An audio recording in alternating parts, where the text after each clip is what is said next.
নমস্কার, সঙ্গীতা রান্নাঘরে দেখছেন এই যে লাউয়ের পায়েস করব।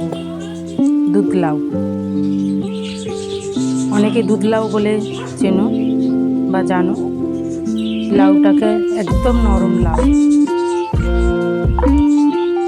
লাউটাকে আমি কেটে নিই, খোসা ছাড়িয়ে নেব।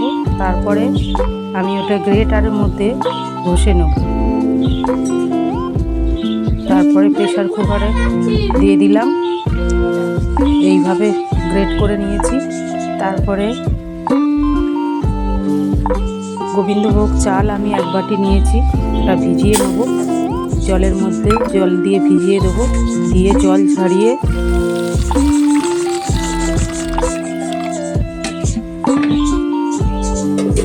প্রেসার কুকারে আমি লাউটাকে সেদ্ধ করে নেব। 5-6টা সিটি করে জল ঝরিয়ে শুকনো করে নিয়ে চালটাকে আমি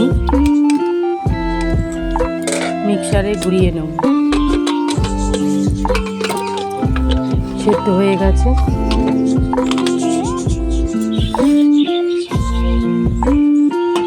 এটা আমি একটা যেই বাসনটাই করব তার মধ্যে ঢেলে দিলাম। চালটা আমি মিক্সারে দিয়ে দেব। গুঁড়ো হয়ে গেছে। চিনি আমি গুঁড়ো করে রেখেছি, কাজু কিশমিশ তেজপাতা এলাচ চালগুড়ি দিয়ে আমি এবার বানাবো। একটু যেই বাসনে বানাবো সেই বাসনে দিয়ে কিছুক্ষণ ফুটিয়ে নেওয়ার পরে এলাচ পরপর আমি তেজপাতা দিয়ে দেব, কাজু কিশমিশ দিয়ে দিলাম।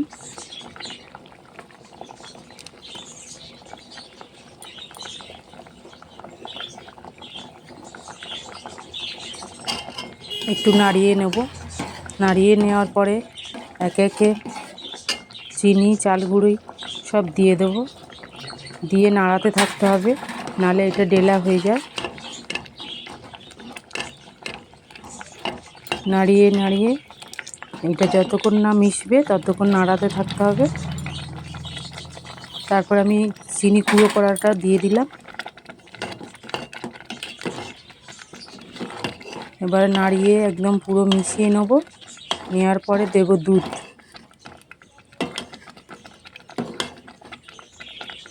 একটু সমানে না নাড়ালে ডেলা ডেলা হয়ে যায় চালগুঁড়িগুলো, এটা খেয়াল রাখবেন। তারপর দিয়ে দিলাম দুধ, দিয়ে আমি ফুটিয়ে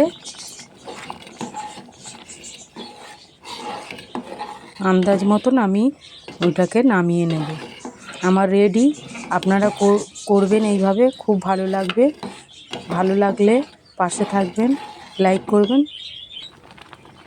নমস্কার, টাটা। নামিয়ে